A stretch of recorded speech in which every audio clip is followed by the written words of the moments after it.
Welcome everyone to episode 26 of Paperboy Ventures. Really fun one today as we're joined by the founders of Orka Beverage Company, Nash, Hale, and Mike Moriarty. Guys, welcome to the pod. Thanks for having us. Thank you. This one's a long time coming. I've been following you guys, I think since production run number 1 when you first got started. So really excited to pull back the layers and hear more about this company. But before we go anywhere, can each of you just introduce yourself so people know who's who here? Yeah, I'm Nash. Grew up here in Southern California. Went to college with Michael, and now we're here living in Venice Beach, working on Orka. I'm Michael. Perfect. I'm Michael. Yep. I'm from New York City. Went to college with Nash. We went to Georgetown in DC and moved here in 2021 in this house with 2 other roommates. And we've been here 5 years, and we've been building Orka for 2 of those 5 years. So excited to finally share it with the world. All right, beautiful. So that is the living space and the office. So nice startup vibes building out of the. Is that a garage? Where are you at there? This is the attic, which doubles as Mike's bedroom. So we're friends, roommates, and now business partners. So we spend quite a bit of time together. Amazing. All right. So I think to describe what you're doing in 2 words, I would say energy water is probably the simplest way to do it. But I don't know. That's probably not giving you justice. I'd love if you could just jump in and give us the quick elevator pitch on what you're building. Yeah, I mean, energy water is a good way to summarize it. We make Orka, which is the energy drink that tastes like water with a little dash of flavor. Mike and I were 2 longtime energy drink consumers, drinking tons of energy drinks every day, and got to a point where we were like, we can't do this anymore. Like these absurd Jolly Rancher Starburst flavored energy drinks, 2, 3 a day, it's just too much. Why can't we take all the caffeine and put it into water? And that's what kicked us off. Yeah. So really what got you down the path is it the flavors, like the sugar profiles, the taste of those other energy drinks? Yeah, I'd say it's all of the above. Really, it was taste. Like Nash was saying, drinking Celsius and Monster and Red Bull every morning, like feels like you're drinking candy at 9 a.m. a lot of the time. Or feels like drinking a soda, sugary soda, even though the ingredient profiles may say it's 0 sugar, 0 calories. You drink it and just have that feeling that it cannot be good for you. And so we really were just looking for a caffeine option that you could drink and not feel like you have to brush your teeth immediately after drinking it. And there was nothing in the market. And, coffee's the same way. And so, yeah, that was the question. Can we just take caffeine, put it in water, give us what we want, which is the caffeine without the flavors and the 20 ingredients or the coffee breath? Yeah, that was it. Yeah.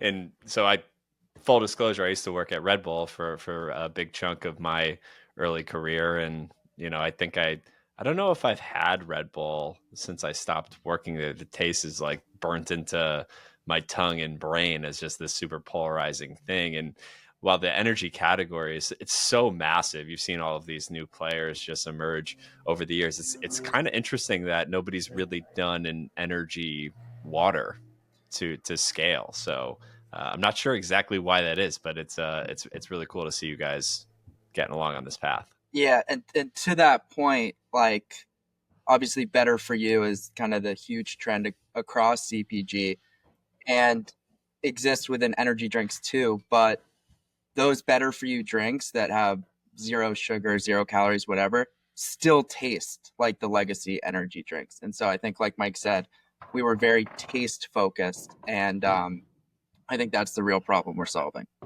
Yeah. And, I'll say you guys have created a ton of noise for a startup of your size. I think part of that has to do with the product itself being super unique. You've also paired that with maybe the most interesting packaging I've seen in startup beverage in a while. It's a clear can, clear plastic can with an aluminum top for those that are listening. And then you pair that with, I guess, what I would call chaos marketing. Some of the things that you guys do just makes me laugh. And I'm really, really interested to hear more about your approach there. But before we go down those paths of product and marketing, love to just start at the beginning. I think I heard you said you met in college. Is that right? Mhm.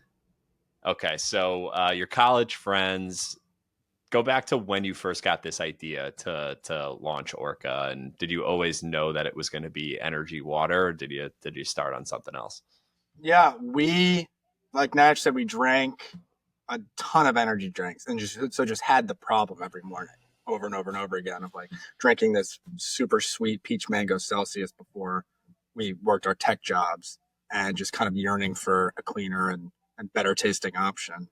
And after enough time, after enough mornings like that, it was like let's just do it. Let's just call a lab in Simi Valley here and see how much it costs to see if we can like put that much caffeine in water.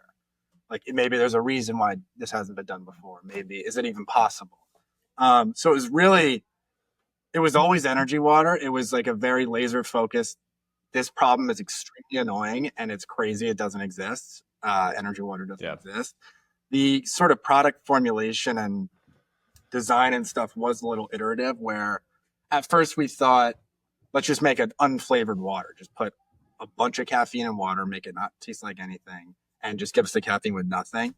And we realized, having had a couple that are on the market, there's a couple small ones, that we're solving a problem in the energy drink category. And for guys like us who are drinking super sweet drinks every morning or even coffee, like you want something to hang on to taste wise.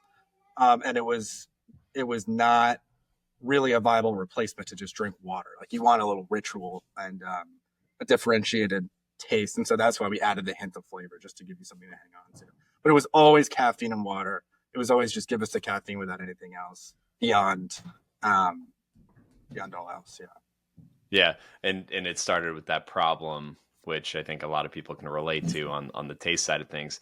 So what year was this when you first started the formulation process to get to the first product? That would be end of 2022, early 2023. Okay, so 2.5 years ago, you started and you got to maybe version 1 of the formulation of the product. Is that fair to say? Okay, so you got to your first product. When did you know that you were going to go for the clear can to pair with it? So as we were formulating, we were starting to think about packaging, and like our North Star was it had to be clear because we wanted to show people what was inside and sort of show the stark difference between us and other energy drinks inside and out. And we came across the clear can. We were just doing research kind of online, and immediately we're like, this is it. Like, this is 100% perfect. It's clear. It shows the consumer what's inside, and it's shaped like an energy drink. Like, it is beyond just being really beautiful packaging. It's like the perfect packaging for our product. And then what unfolded was a year of trials and tribulations and understanding why no one uses this packaging, which I'm glad we're now on the other side of. But yeah, that's how it progressed. But yeah, it was early on, to answer your question. It was early, like basically right alongside the product development. Yeah. Where did you find that originally? Like, does this exist in other like foreign markets? And I guess the first place I've seen something like it, I think Monster rolled something out like that in like, I don't know, the mid 2010s, and the hydro line. Yeah. So I remember seeing that while I was working for Red Bull, and I'm like, wow, that's interesting. But I haven't seen many other brands do it. So yeah, where'd you find it? Yeah, it was Monster did Hydro in 2017. They wanted to showcase how bright orange their drink was. It was a different take. Classic. But yeah, we just Googled it. I mean, when thinking about the packaging, we knew we wanted it to be clear. Glass was too heavy, and just a normal water bottle we thought would be too close to water. And so we wanted to basically marry being water and being an energy drink, but not fall in the water section. And so it was like, oh, the natural follow-up is, what if there was a transparent can? Just Google transparent can. There was like stuff on Alibaba. One person had done it that we talked to who had started this brand called Tickle Water, which was a seltzer for toddlers, and it was in the clear can. So we just DM'd her and we're like, what was your experience with this? Like, whatever. And she told us how to do it and gave us the right context and kind of set us down on the path. Yeah, it must have been pretty difficult to find a manufacturing partner that could even pull something like that off. So, yeah, what was that process like? And it sounds like you went through a number of different runs. Yeah, I mean, it was just a lot of testing at a lot of different manufacturers.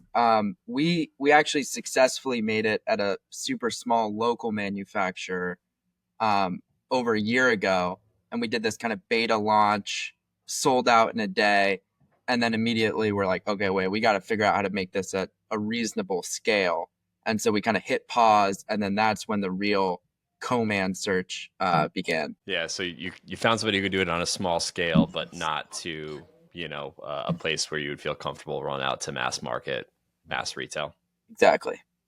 And what's the challenge with it? Is it like the merging of the plastic and the aluminum together? Is that like the core issue? It's all the above. It's just every canning line in the country is designed for aluminum, basically, and ours is slightly different. So everything from the seaming, which is what you're describing, the aluminum top to the bottom, to the conveyance, to it weighing differently. Every step of the way, there's just any little difference causes an issue. And we had to basically fail our way through it. Be like, how do we fix this? What part do we need to add? What adjustment do we need to make? And so that took a full year. And yeah, four runs and a lot of failing to figure it out.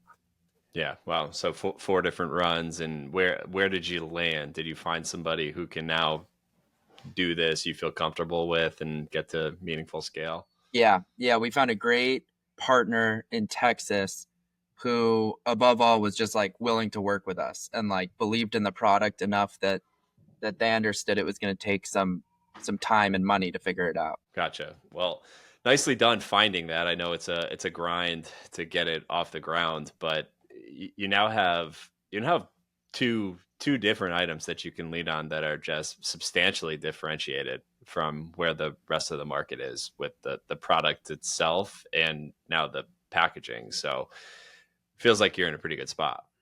Yeah, 100%. And that was on purpose. Like when we first started this, we're not CPG guys. Like we were not, we were just consumers. And it became clear, like, if you're going to do this, you have to be differentiated. And so every step of the way was like, our product is differentiated. How can we make our packaging differentiated? How can we make our marketing differentiated? And I think, though it took a while and there was a lot of obstacles, we're now kind of reaping the dividends these last 3 months since we launched, of being so differentiated and sort of eye-grabbing. Yeah. And we, Yeah, I don't want to go ahead, Nash. I was just going to say, like, when we were initially formulating and stuff and found this can, we started to tease the can online, like just with not even our product in it, with water, and like immediately knew, okay, this is going to work. Like, it was going viral. And so through all the manufacturing hurdles and trials and tribulations where I think most people would have turned back, we knew that there was a pot of gold at the end, which is like, it's eye grabbing, it goes viral. People have never seen anything like it before. Yeah, and I think that it's early stage CPG is so tough because you got to raise a certain amount of cash in order to get to a decent product before you can put it out into the market. So it sounds like you guys must have just taken on enough to keep you going and get to a proof of concept to where when did you launch it? Was it it was like the first quarter of this year, right? March 2nd. March 2nd. Okay. So you started it late 22, early 23, 2+ years in development. You finally got it out to market in March of this year. Yeah. It's a grind. So nicely done. And let's, before we get to the marketing, and I can't wait to spend some time there, let's talk about where you launched and why. I think it was an Amazon only launch, or I'm not sure if you do D2C as well, but can you talk to us about actually bringing that to market? Yeah, we had, like Nash said, we had gone viral a bunch and sort of started to develop a knack for organic. We had, I think by the time we launched, over 10,000 people on our email list and, I don't know, 40,000 followers.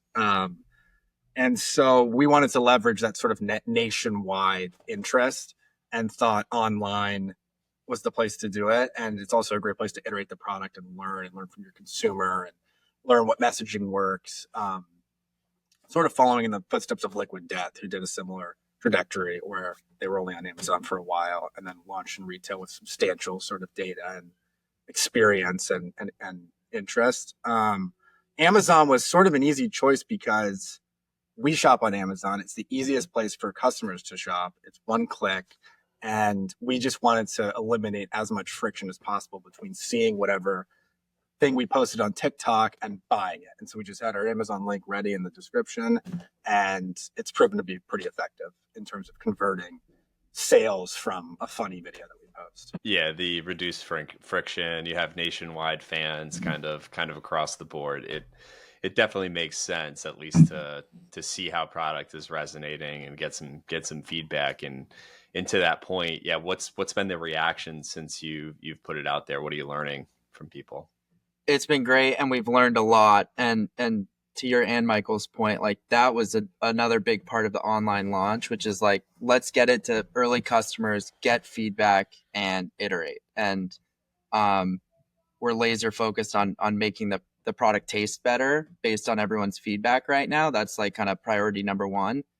But we're also learning a lot about our consumer and who our consumer is. And I think like one of the more interesting things we've learned is a lot of our consumers are first time energy drink consumers. So like our mom's friends who never would have ever picked up a Red Bull or a Monster, who are now drinking Orka every day. And so I think that's pretty exciting. Yeah, it's wild how much caffeine Americans consume. And I think back to like when I first started at Red Bull 15 years ago, and it's just been up and to the right in the entire category. You're even seeing it pop up in food products like Bold Bar. I don't know if you've seen Bold Bar. It's got 100 milligrams of caffeine in it. And I think there's other products like that are coming to market. So I think people are just tired and looking for ways to find energy in non-traditional type products, like water being one of them. So, you know, the timing could be pretty great for you guys. Cool. So let's go back to what you mentioned on the marketing side. I know you tested the waters pretty early before you even put product out into the market. I think one of the first things I ever saw you do was you were sending hair samples of both of you to your initial customers, and then I was like, "What the hell is this? I need to learn more." Can you guys talk about what your approach is to marketing and like, yeah, I just would love to hear your perspective. Yeah, we sort of found our voice along the way.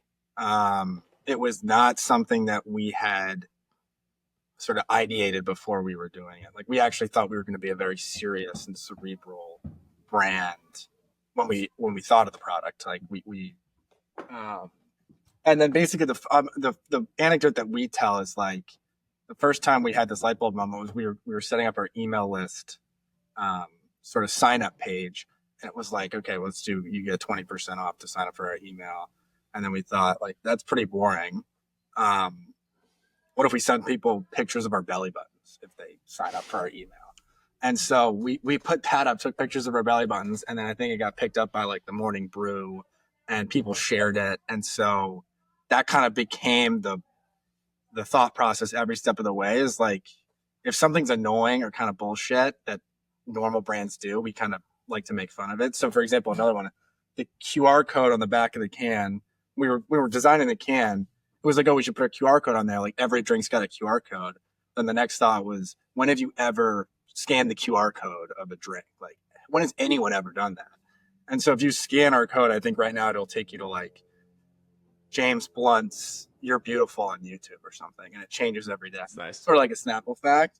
And that just really resonated with people. People love it. They share it, which is super important. And we have fun with it. And since it's just the two of us and we have pretty much the same humor, it's very easy to have brand cohesiveness right now because we just do stuff that we think is funny and it seems to resonate. So yeah, and it's coming from a kind of a core strategy of just being different than what other people are doing, and then like layering on your own sense of humors into the brand.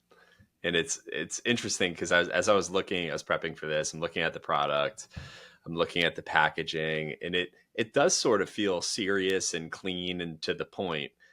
And now you're pairing it with this I don't know, irreverent type humor. So it's something that I think will stick with people at the very least. I hope so. Yeah, and like I think that's one thing we decided on was we wanted the packaging kind of it tells the story itself, and we don't want to interfere with that. And so we're not like Liquid Death obviously is the crown jewel of irreverent branding and standing out and being different. And they do that with their packaging. It's so different, and like when you grab it and hold it, you're like sort of making a statement. Whereas we believe so much in our product that like we don't want our irreverent, funny branding to kind of get in the way of that. It's sort of a very separate thing where you can grab this, or you can be our friend or our mom's friend and drink it, and not necessarily have to co-sign our humor or whatever in the way that you would with other packaging. Yeah, that's a really interesting point, because I think most people, if you look at just the mass population, they'll never have heard of you until they see you on the store shelf. So if you're going after the mass market, yeah, you can go and get those people that are just like, oh, what's this? This is cool. And then maybe later somebody's like, these guys are crazy. Like, do you know what they do for marketing? And that will definitely be polarizing. I think you'll turn some people off, but that's part of just building a brand. You know, you'll connect with a whole lot of others.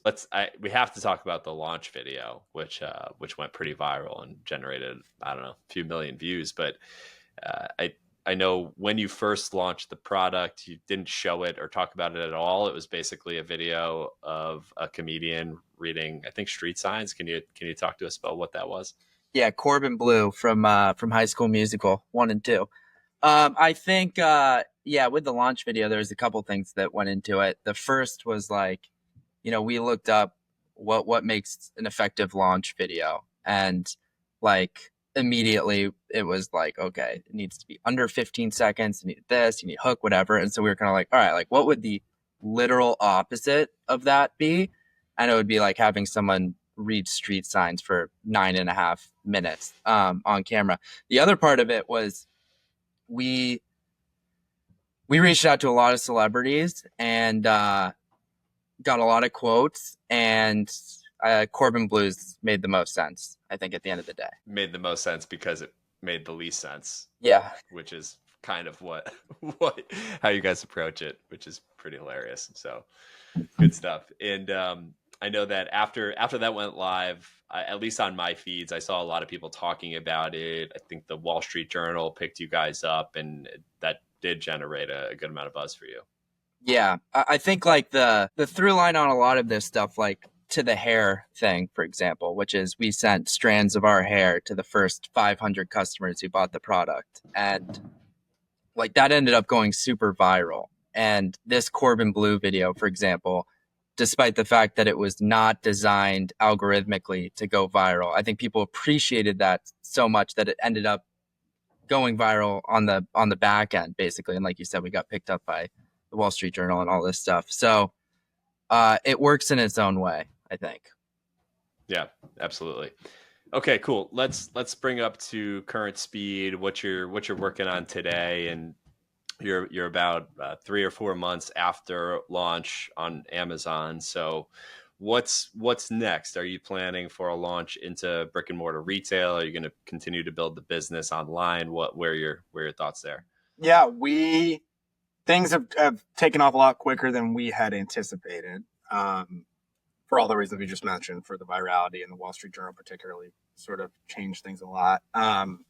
We are expanding online, raising money, and looking to go big into retail. I mean, from the beginning, this was designed to be in retail and sit next to other energy drinks. And we think, just like it has done online, it'll create this moment in the aisle where it grabs your attention and will drive trial a lot.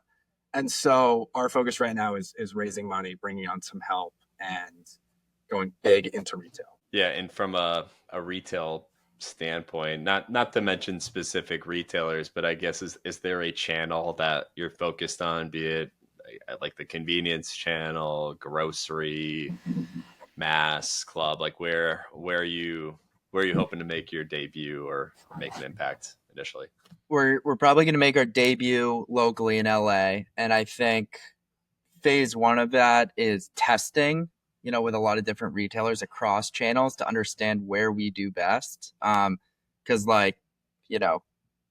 convenience stores is obviously where the bulk of energy drinks move, but I think our packaging is uniquely designed to do well in like a premium grocer as well. So I think phase one will involve a lot of testing. Yeah, and you make up a good point there on where it might do well. Can you speak to your positioning versus the category and price? Are you going for more of a premium shopper, or are you going mass down the middle? What's the thought there? We are definitely starting off premium just because we're small and economies of scale. We don't want to have the consumer have to make a price decision with this. I think what we're offering is premium, and with the ideal release price would be $3 just to sit right in the middle of that category. But yeah, fair enough. I think that makes sense. You are highly differentiated, so I don't think you need to really go like a value out of the gates. You gotta see where people are gonna pick it off and iterate from there. But as far as the lineup of products, how many flavors do you have today? We've got 3 flavors today: mango peach, raspberry white tea, and mint. Though we may kill mint, so we'll see. Yeah, what's up with mint?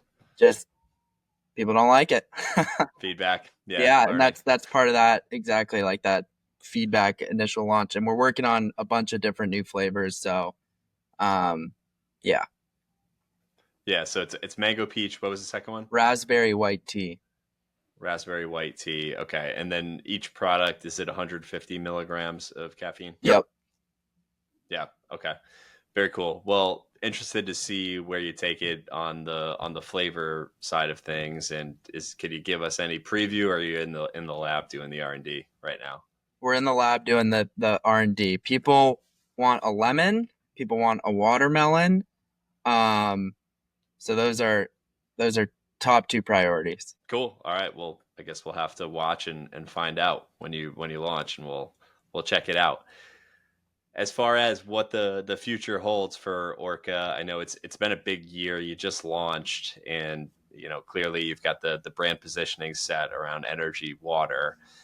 From a product standpoint, do you guys see yourselves pushing into other categories, or is it energy drinks and only energy drinks? We right now are focused on energy water, which is what we're building. I think right now we're tackling a problem in the energy drink category, but we really see this as an opportunity to create a new category altogether and a new way to caffeinate.